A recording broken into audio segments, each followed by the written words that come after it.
মই কৈ আছো যে অসমীয়াৰ ধান খেতি যেইখিনি কাটিব লাগে 1000 টকা সেইখিনি এতিয়া 5000 টকা ল'ব। কি কলি 5000 টকা? আদৰণীয় চুৱাৰৰ বাচ্চা 5000 টকা তোৰ আব্বাই দিব? তোৰ চকুত বাল গজিছে নে আমাৰ অসমীয়া মানুহ গজাই দিছে?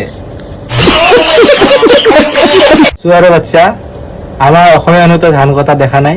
তই বাংলাদেশত জন্ম লোৱা তই আমাক কমা শিকাবি হা ধান কেনেকে কাটে? যেইখিনি ঘৰৰ বিট বনাব লাগে 3000 টকা এতিয়া 10000 টকা ল'ব। এনে বাবা তোৰ ঘৰত কেইডাল গছ আছে? মই জনাত তোৰ ঘৰ বাংলাদেশতহে, নদী পাৰত। চব্জিৰ দামটো এতিয়া বঢ়াই দিম। সি চব্জিৰ দাম বঢ়াই দিব বোলে মিয়া। বিলাহী 50 টকা লগাই দিম।